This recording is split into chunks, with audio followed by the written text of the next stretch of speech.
Okay, now we're okay. Yeah, now we're live down there. Yeah, there's the live. Okay. Okay. Welcome, everyone. Welcome to the Community Dharma Sharing series. And tonight's topic is gratitude.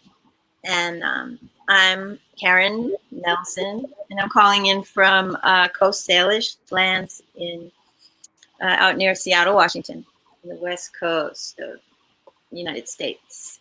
And to introduce Brenda Collins.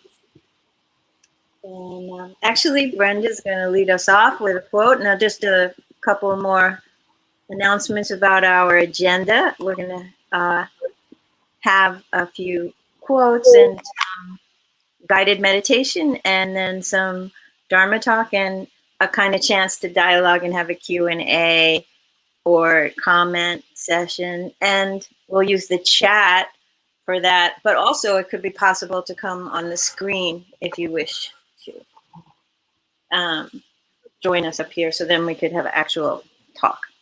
Okay, but meanwhile, we have a few other things to do first. So turning it over to Brenda. Thank you. Okay, thank you, Karen. And welcome, everyone. And also, happy Vesak Day. Today, yeah, it's a full moon day as well. And as you know, the Vesak Day is one of the most important Buddhist festivals. It celebrates the birth, enlightenment, and passing away of the Buddha into the Nirvana. So again, welcome. Okay, so we'll start out with a quote, and that will support our theme for tonight, which is gratitude. So the quote goes by Rumi. It's called the guest house. And this being human is a guest house. Every morning, a new arrival, a joy, a depression, a meanness, some momentary awareness comes as an unexpected visitor. Welcome and entertain them all, even if they're a crowd of sorrows who violently sweep your house, empty of its furniture. Still, treat each guest honorably. He may be clearing you out for some new delight. The dark thought, the shame, the malice, meet them at the door laughing and invite them in. Be grateful for whoever comes, because each has been sent as a guide from beyond. Thank you. Thank you for allowing me to share that quote. It's one of my favorite ones. So we'll go ahead and do the meditation now, and then we'll do discussion.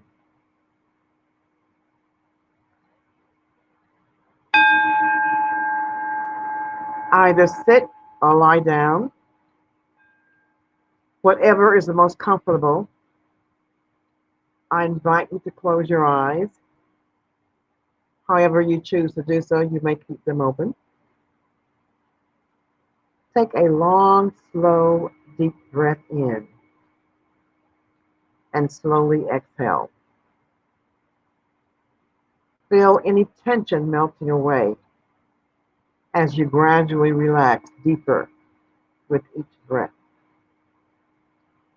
Take another long, slow, deep breath in and exhale. Feel yourself drifting into a state of deep relaxation. Now continue to breathe slowly and gently as you bring your awareness to the top of your head. Picture a warm, loving golden light spreading from the top of your head down to your toes. Feel your muscles relax as the light washes over you, surrounding and protecting you. Take a few more deep breaths and relax deeply in this safe, relaxed state, reflect on all the things you're grateful for. Loved ones, breath in your lungs, sunshine, fresh air, the tasty dinner you had this evening, a nice compliment from a coworker, whatever comes to mind to you. As each gratitude appears, visualize yourself saying the words thank you to each. Picture the person you're grateful for standing in front of you and tell them how grateful you are for them and why. Try to make the image and feeling as real as you can. Taste the delicious apple you ate for lunch and say thank you to it. If you're having a difficult time coming up with gratitudes, ask a higher power or the highest part of yourself to reveal them to you. Now allow the feelings of deep gratitude to come into your body. Notice where in your body the feeling is. Take a few deep breaths and allow the feeling to expand. Enjoy the pleasant feeling gratitude gives you and feel it washing away your tension and negativity. I invite you to remain in this relaxed state until I ring the bell to end the practice.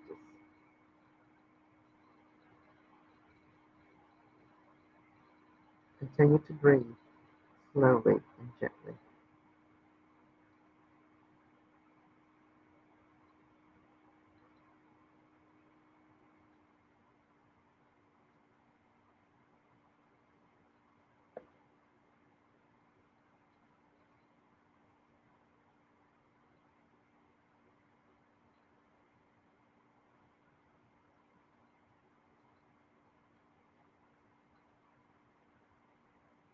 If there is any tension in the body, breathe into that tension and allow it to pass, to move, to open with gratefulness.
Continue to breathe slowly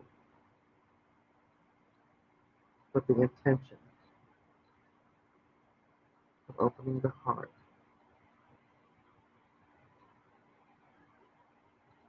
to experience gratitude.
whatever experience you are feeling.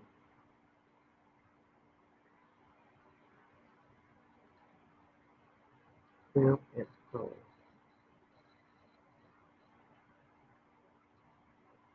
Breathe into it.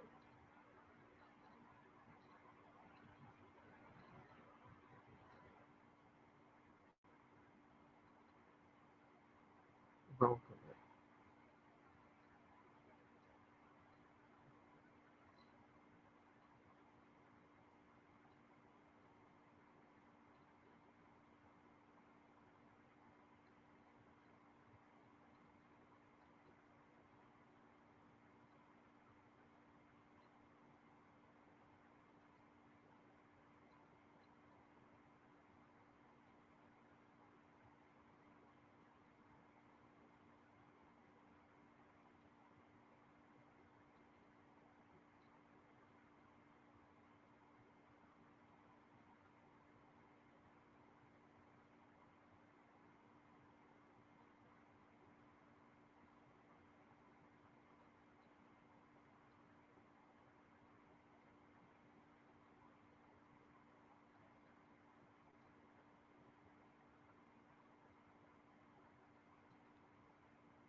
the feelings of deep gratitude to again come into your body. Notice where in your body the feeling lies. Now take a few deep breaths and allow the feeling to expand. Enjoy the pleasant feeling gratitude gives you, and feel it washing away your tension and negativity.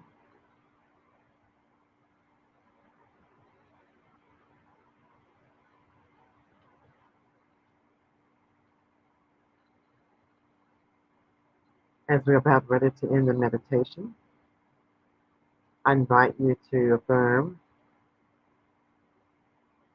or use the affirmation, thank you for the many blessings. May these blessings multiply as I continue to notice and give thanks for them. Thank you, universe. Now wiggle your toes and your fingers. You may open your eyes as I ring the gong.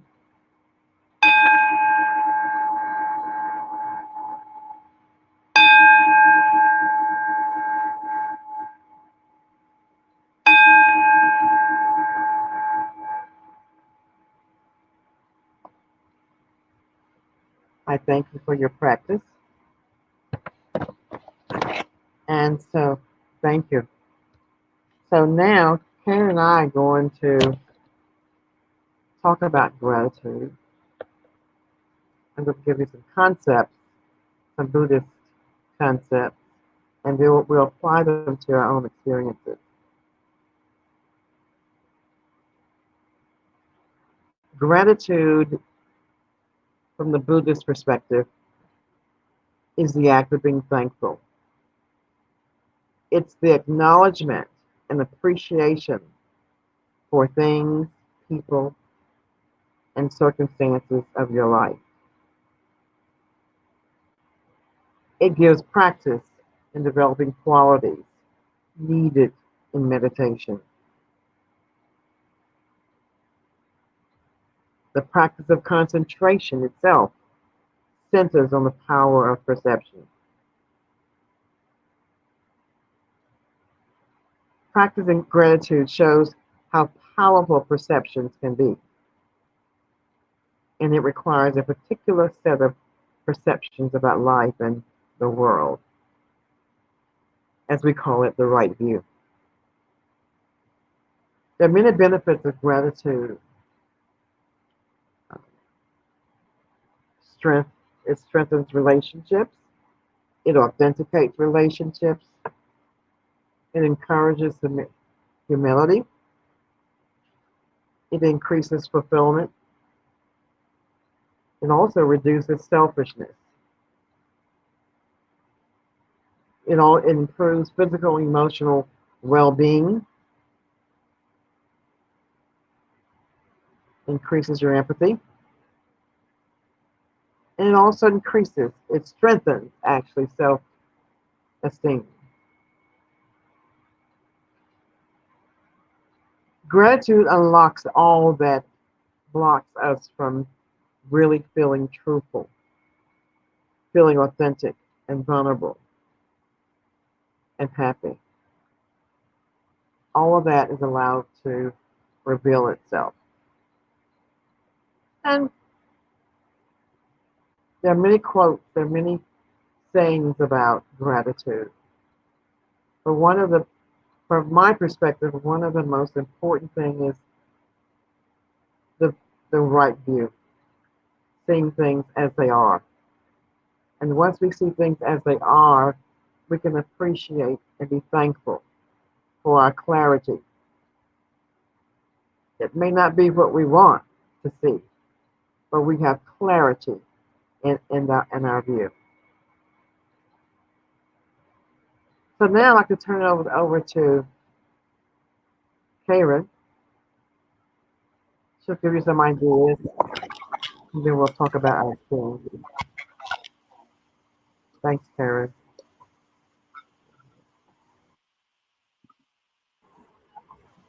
Thank you,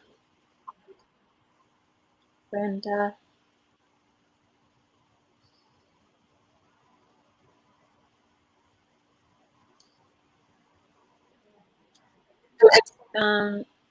I'm super grateful. Oh, I think maybe you have I to thought mute you your did. mic. Okay. Okay, thanks. Helps. Yeah, thank you. Um, I'm so grateful for the teachings of the Buddha as a connection way back to finding gratitude for my parents and my mother and my father and also for this very life that I'm living. And today happens, I'm bringing this up especially because today is the anniversary of my mother's death. I guess it was 17 years ago. And the anniversary of my parents' wedding.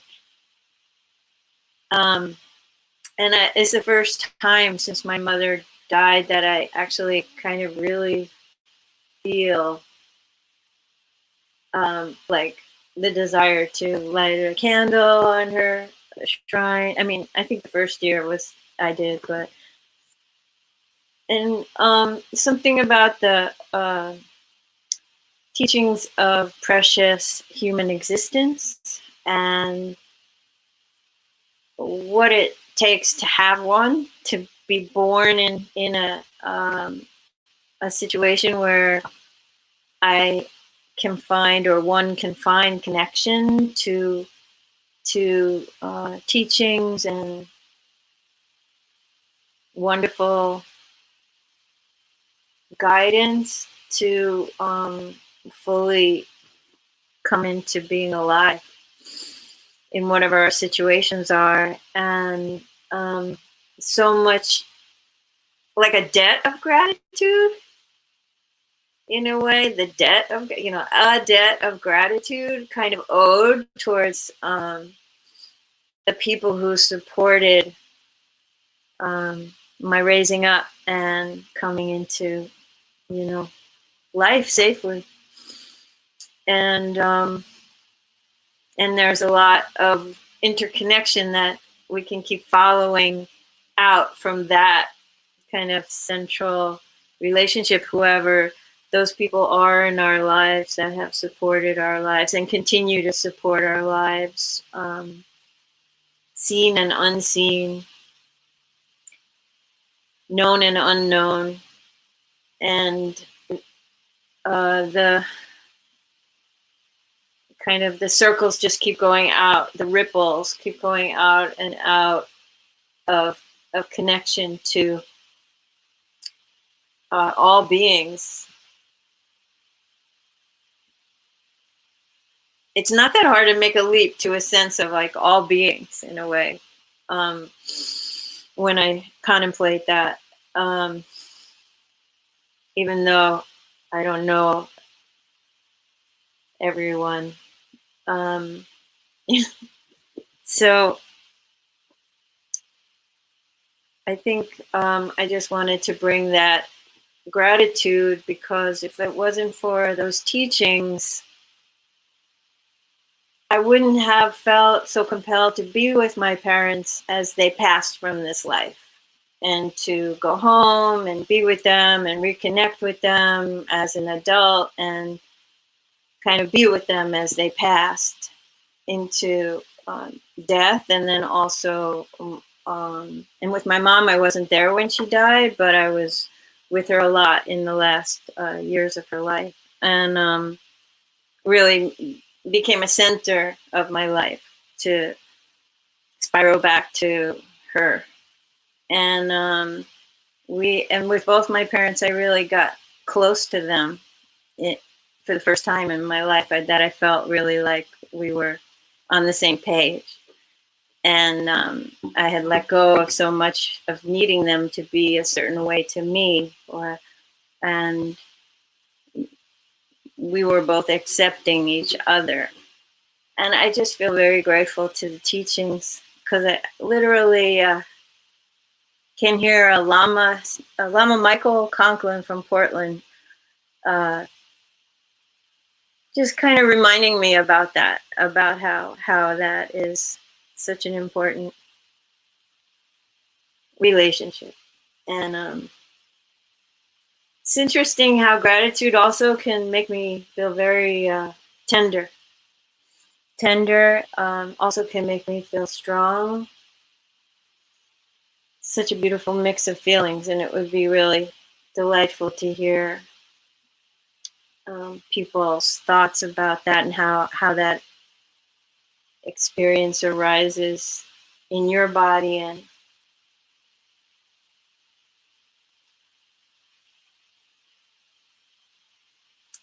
there's one thing also that I'd love to share is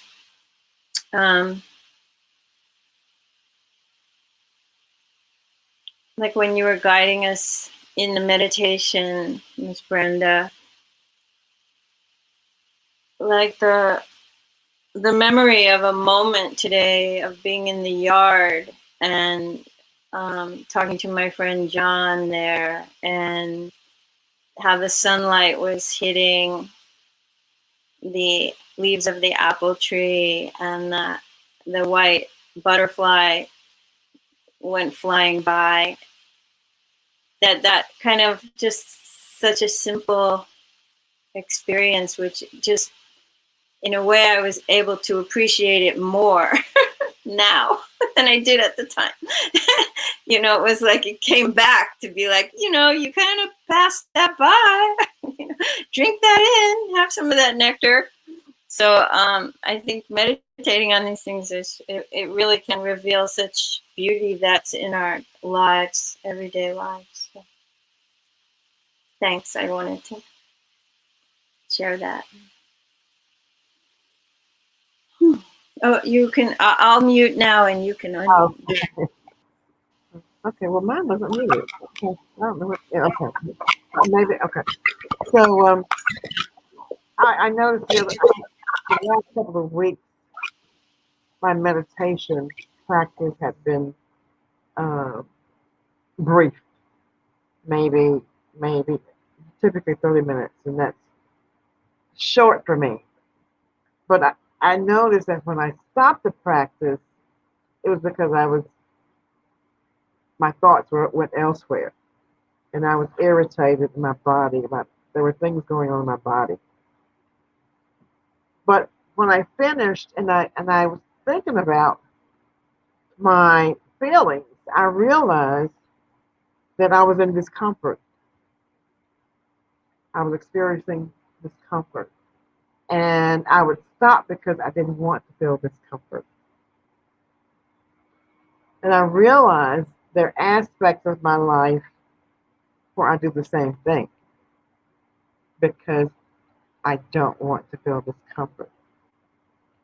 So I was very grateful for that information, um, because now I can sit. Today I sat even in that discomfort, and that discomfort went away.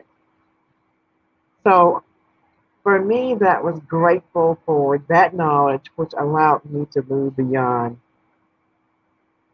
where I was. And I go back to one of the big benefits of gratitude is unlocking what blocks you from feeling your truthfulness and your vulnerability and just generally feeling authentic. So I was very grateful for that. Um, and I, like you, I get up in the morning and I'll go out and have my coffee.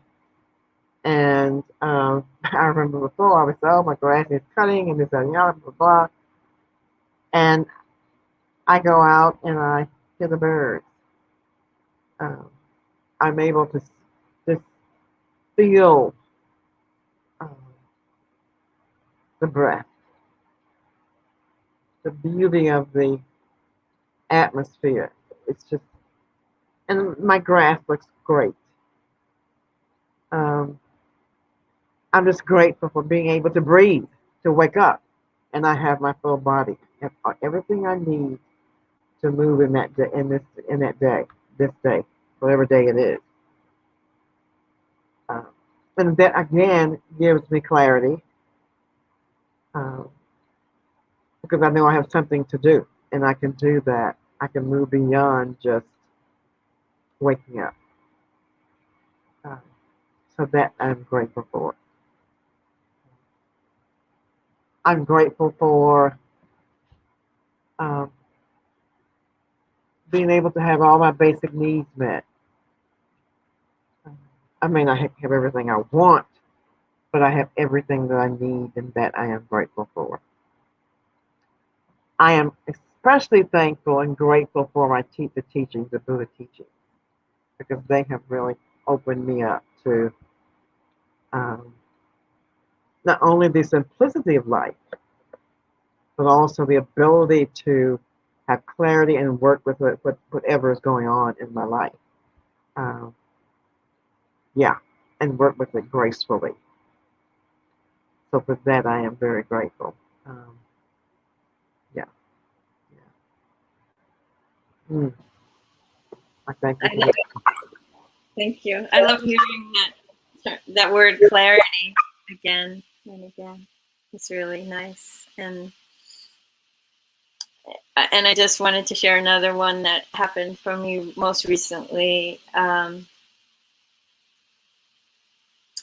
Waiting for my partner John, who was coming out of surgery on Friday evening, and coming out of the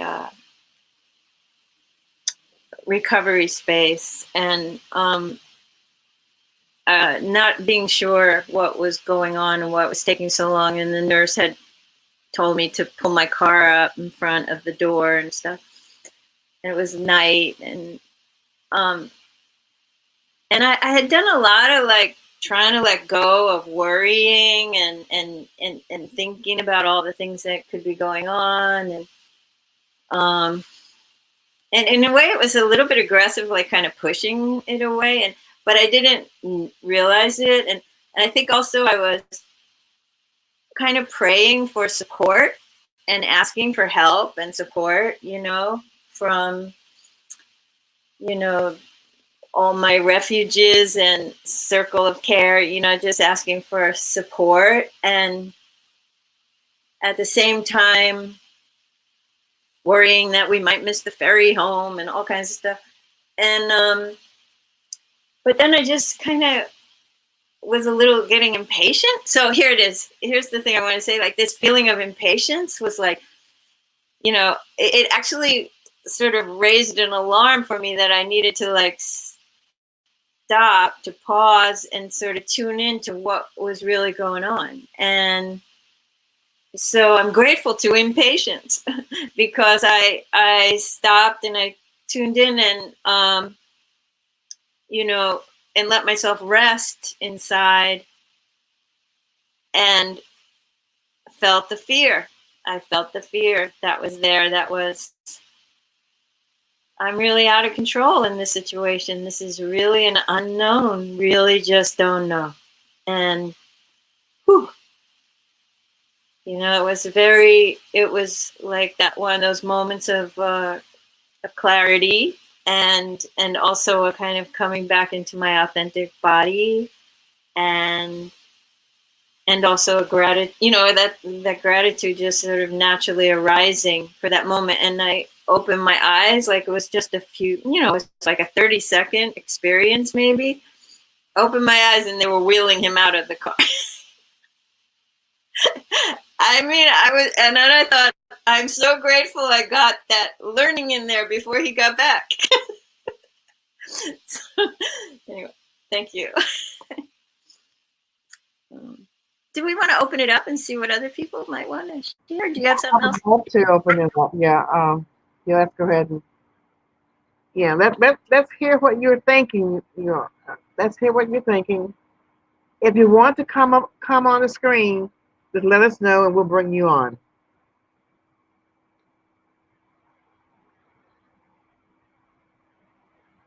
While we're waiting, I want to say one thing about patience.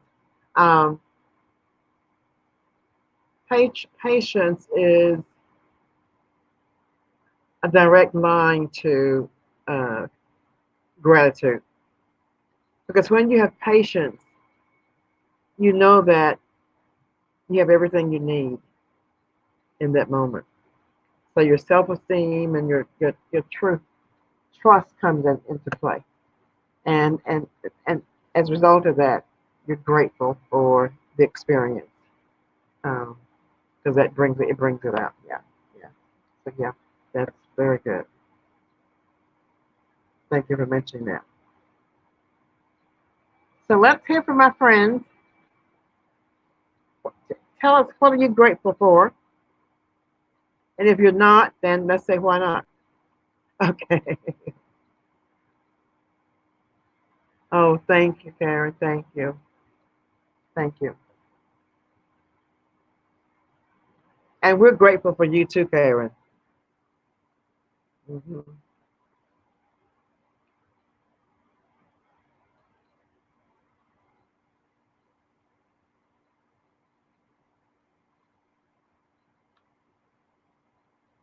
So think about what situations. Um, let's just play this game. What are you not grateful for? And let's see what out of that, what can you be grateful for out of that situation or those situations. Uh, can we turn it around and to see where you can be grateful for that particular situation if you choose to do so.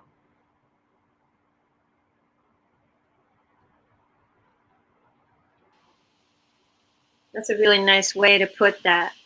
Yeah. I think that's a very helpful way to put it. Hmm. I hear you. I hear you. I hear you. Okay.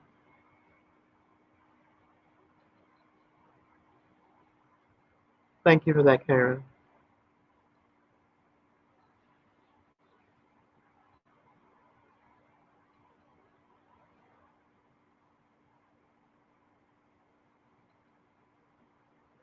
I like to share something. Right, right. Let me share some. Yeah, I'm in. Um, as it relates to what you're saying, Karen. And I'm not.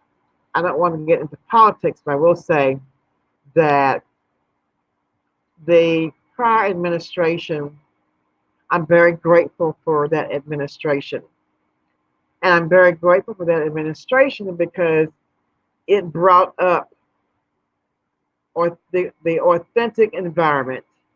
What we thought had perhaps in terms of racism, we thought it, was getting better.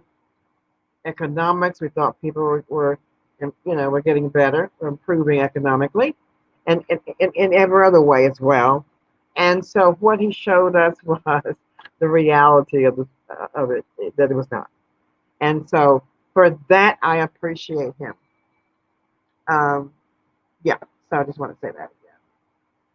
So that way we can turn things around and see something in it, that some truth in it. And actually, even the apocalypse has brought, from my perspective, has brought people together. People now are seeing the truth and they're coming together. They're working collectively, and that's a good thing. So for that, I'm grateful for.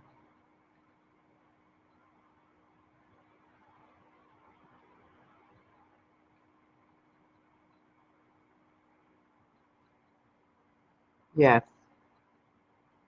uncovering the truth. Exactly.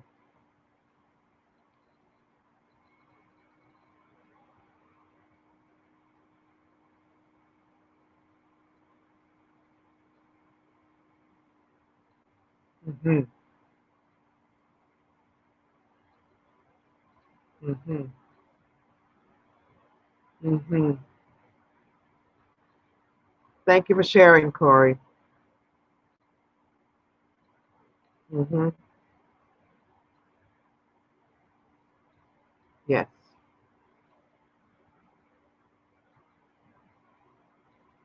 Just keep at it. Yeah. I have a hmm, working with my anxiety too. Yeah. Yeah. I have a little quote that I'd love to share from Okay. uh, Training the Mind and Okay. Cultivating Kindness by Trungpa. Okay. Where- It won't take long. Oh, no, go ahead. Okay.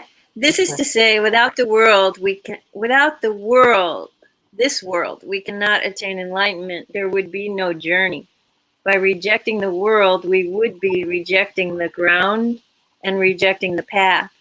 All our past history and all our neurosis is related with others in some sense. All of our experiences are based on others, basically. As long as we have a sense of practice, some realization that we are treading on the path, every one of those little details that are seemingly obstacles to us becomes an essential part of the path. Without them, we cannot attain anything at all. We have no feedback. We have nothing to work with. Absolutely nothing to work with. And that comes under the heading of be grateful to everyone. Mm-hmm. Right. Okay. Thank you. Thank you so much, Karen. And thank you, Anji, for your thought. And yes, I totally agree. Anxiety is part of the path and it wakes you up. It itself is an enlightenment um, or an awakening tool. Yes, I appreciate that.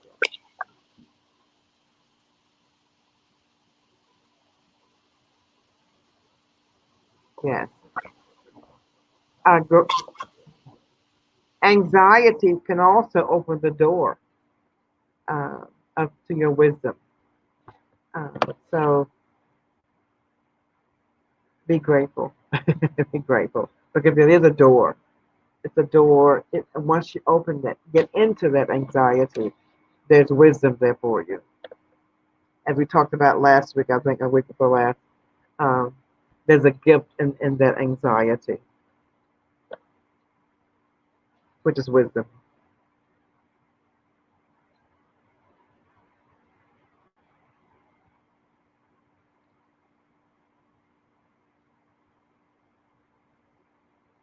Let's have some more comments.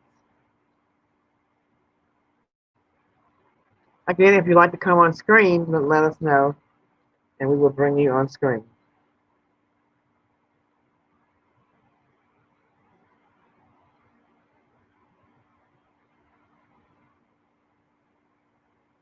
How can gratitude? Okay, Karen, would you read that again? Uh, Karen, read that again, please.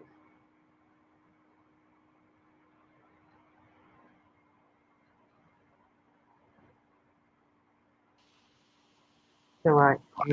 Okay, I can do that. Uh, it's be grateful to everyone. It's a slogan in the mind training tradition. Oh, that might be backwards. Anyway, it says training the mind and cultivating loving kindness. And it's a slogan be grateful to everyone. Or a more literal translation could be contemplate the great kindness of everyone. Um, this slogan is dealing with conventional reality. That is to say, without this world, we cannot attain enlightenment. There would be no journey. By rejecting the world, we would be rejecting the ground and rejecting the path. All our past history and all our neurosis is related with others in some sense. All of our experiences are based on others, basically. As long as we have a sense of practice, some realization that we are treading on the path, every one of those little details that are seemingly obstacles to us becomes an essential part of the path. Without them, we cannot attain anything at all. We have no feedback. We have nothing to work with. absolutely nothing to work with.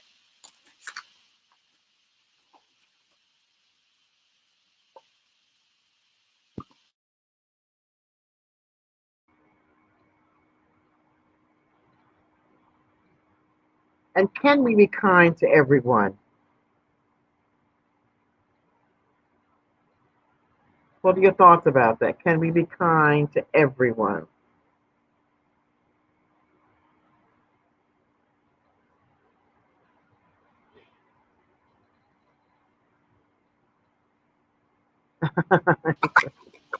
For me, it's eventually I can. it, it might not happen in the moment, or actually maybe it is a kindness to feel my own anger or resentment or discomfort, or to like deal with it, be accountable for it, be responsible for it, for my mistakes that I make or harms that I cause, to do all those things, that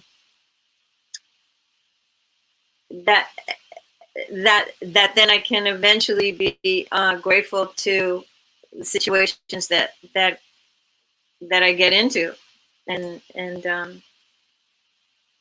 that's one way I think about it, or experience it. Yeah.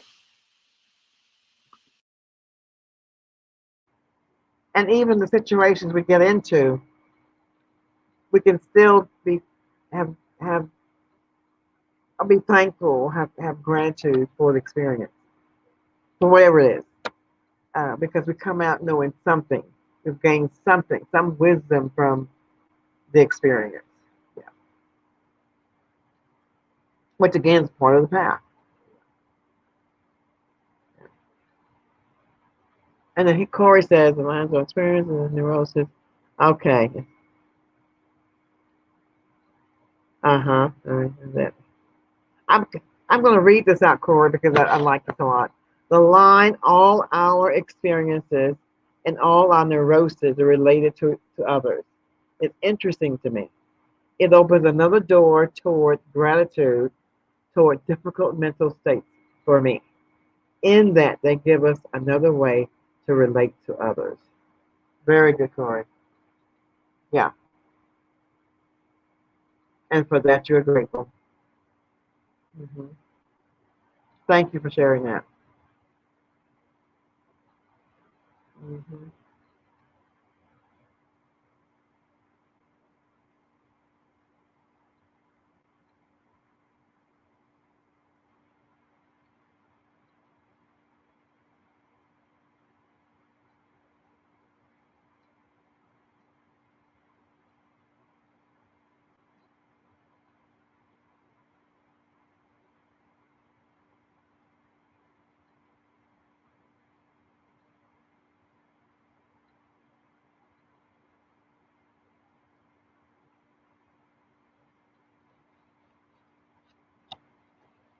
How about reducing selfishness? Do we had experiences of feeling selfish? Yeah, and acknowledging the experience and transform the experience, and can we be grateful for the experience? Have we had that experience or a similar experience?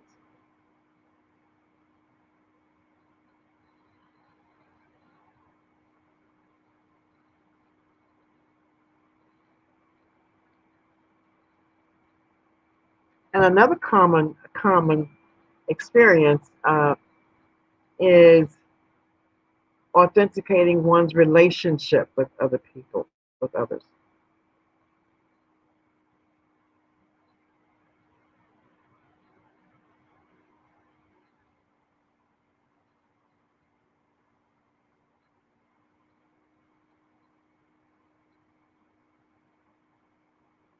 And that can go either way. Authenticating a relationship, it either deepens or you let go of it.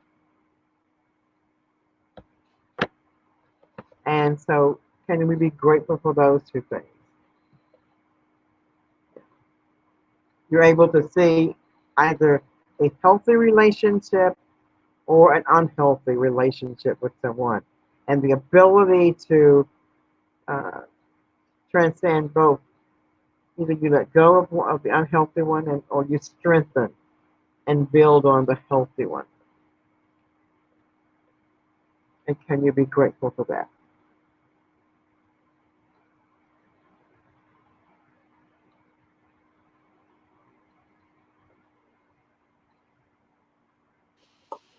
Yeah, I like what you're saying there, Corey, about that sense of relating with the most confused people you can relate with, because you experience that too. Mm-hmm. That feels similar to what you're saying, Ms. Brando, with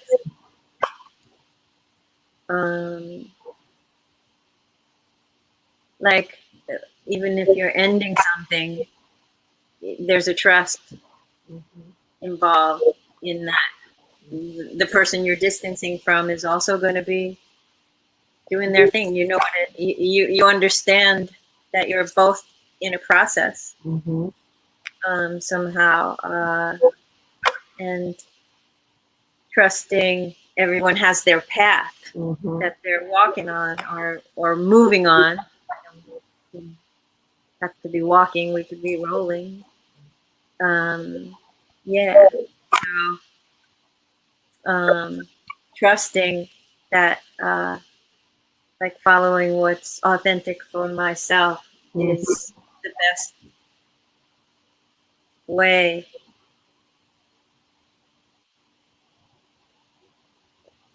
And it's not one way. It's Exactly. a lot of many different ways Mm-hmm.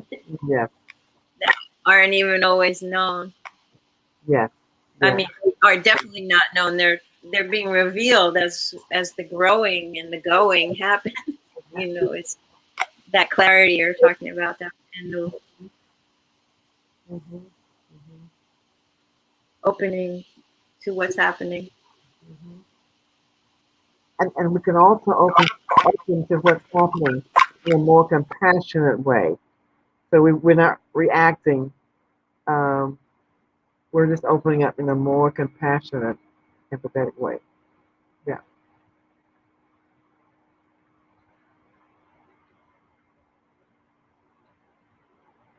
Mm. Yeah. I like what Corey says. That's correct. Yeah. Yeah. Mm-hmm. Mm. That is so powerful, Corey. Um, that's very powerful. It's powerful in that you acknowledge that and you can work with that. From my perspective.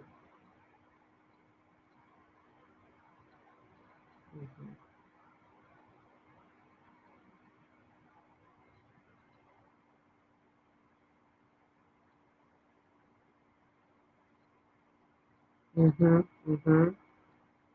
Exactly. Exactly. You become selfless. Mm-hmm.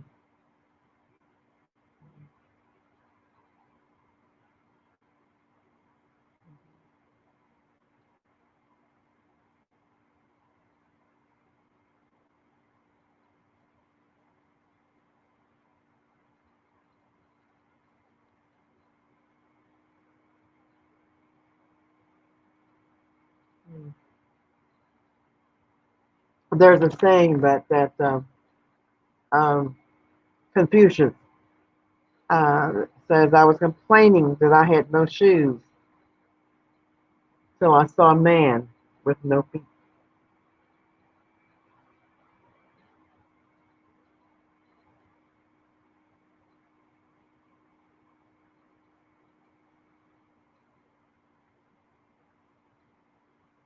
Mm-hmm. Exactly. Yes. Mm-hmm. That's the gift of your obstacle. There's a gift in there which allows you to move forward. Mm-hmm.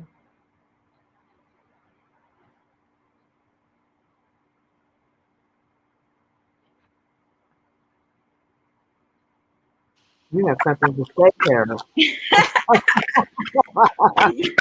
I'm getting, yeah, I was just that one of the lines in here in this reading I brought was, as long as we have a sense of practice, like, and he kind of goes on to say, like, some realization that we're actually we're actually on a path that, so that's kind of feels like it's about a consistency of, of holding this kind of practice in our lives all the time, not just when we're sitting on the cushion, or, to be able to carry it out into our world and in our experience, all day long, to, and then especially when strong experiences happen, strong emotions, strong feelings, strong interactions that might involve other people and situations, that those are wonderful moments for familiarizing with all the little details with that seem like obstacles, and to see what they teach us. Yeah, in a gentle way. Yeah, it doesn't have to be a harsh way.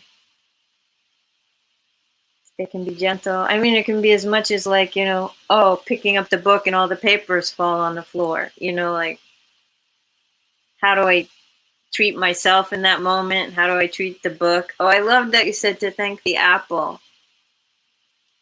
I want to thank the book I want to thank gravity for falling the book. That I had to stop and go slower and whatever. Yeah. No. That's that's what started me in the committing to the practice. I was going through a library at the church I attended, and this book fell on my head. So I picked the book up, and it said Shambhala. Oh, it was a beautiful purple page. I said, oh, okay. Let me read this book. So that was my introduction to Shambhala. Bhumisparsha. So for that, I'm grateful. Yeah. Yes. So small little things that happen, and we may get angry about it, but if we can just take a pause, take a pause, and see the beauty of whatever it is. Yeah.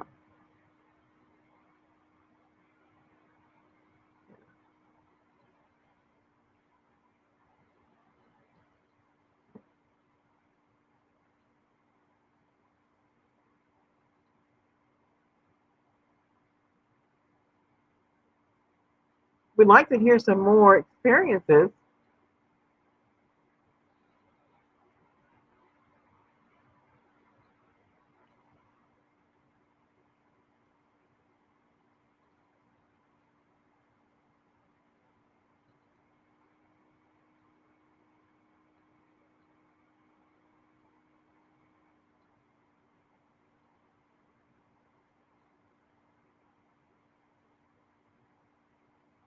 Would you like to share any more, Karen?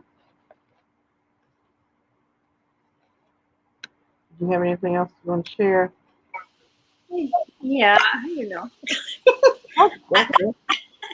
I'm Good. grateful that I have, like, a connection to, I think you use the word, like, a higher power, or a kind of something bigger than me, and I feel so grateful that I can reach out to my refuges, my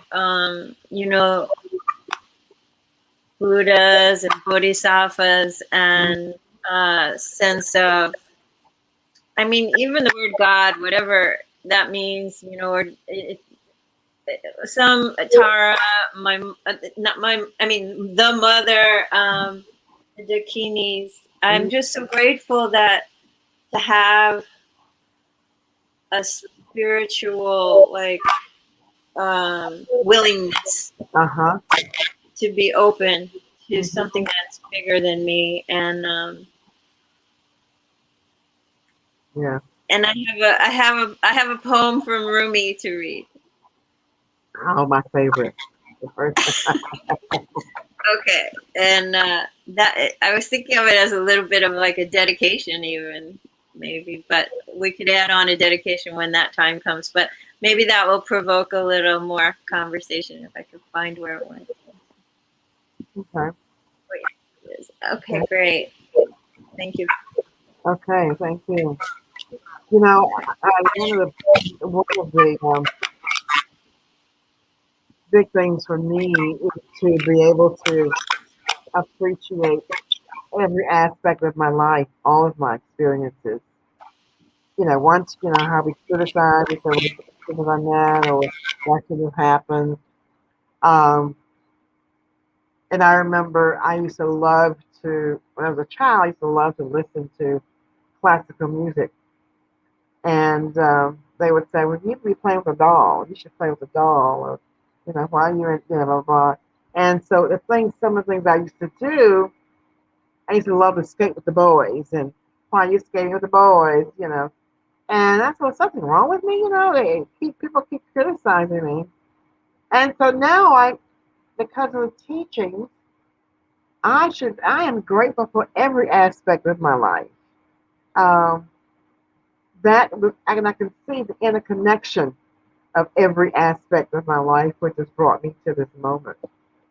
So I invite people to really be grateful for every aspect of your life, whether you think it's um, shameful or however you term it, you know, just be grateful for that. And yeah, I just want to say that because that's been very important for me is to acknowledge and hold my life sacred. Um, yeah, thank you.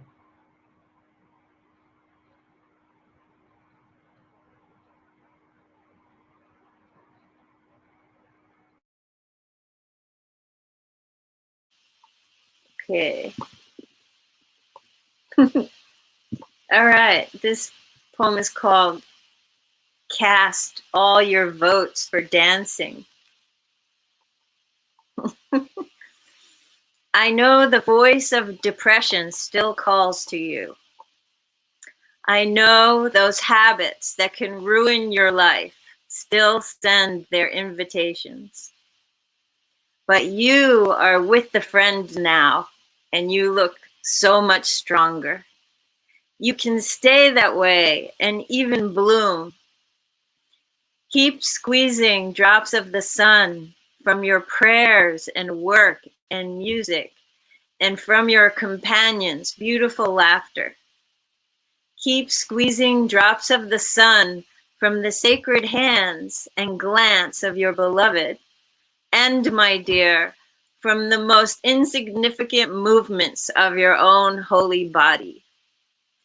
Learn to recognize the counterfeit coins that may buy you just a moment of pleasure, but then drag you for days like a broken man behind a farting camel. You are with the friend now. Learn what actions of yours delight him, them. What actions of yours bring freedom and love. Whenever you say God's name, dear pilgrim, my ears wish my head was missing so they could finally kiss each other and applaud all your nourishing wisdom. Oh, keep squeezing drops of the sun from your prayers and work and music, and from your companions' beautiful laughter, and from the most insignificant movements of your own holy body. Now, sweet one, be wise. cast all your votes for dancing.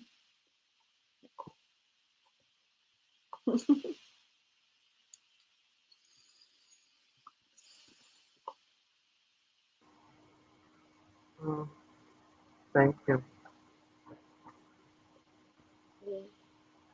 Well, if we don't, any additional ideas or thoughts before we close?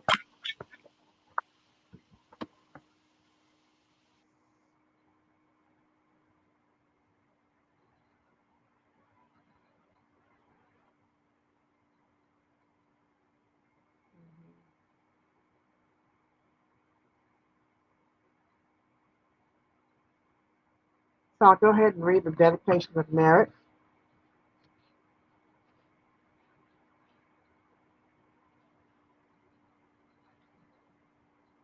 Through the goodness that arises from this practice, and through this act of sharing, may all beings receive the blessing of this life. May all desires and attachment quickly cease, and all harmful states of mind until we realize Nibbana. In every kind of birth, may we have an upright mind with mindfulness and wisdom and vigor. May the forces of delusion not take hold or weaken our resolve. The Buddha is our excellent refuge. Unsurpassed is the protection of the Dharma. The Sangha is our supreme support. Through the power of all these, may darkness and delusion be dispelled. I thank you all. May you go in peace. And I say again, happy Vesic Day, full moon. I also want to thank Karen Ziegler for her fantastic host, technical hosting. And I thank you, Karen. And I thank you all for being present. Thank you and good night.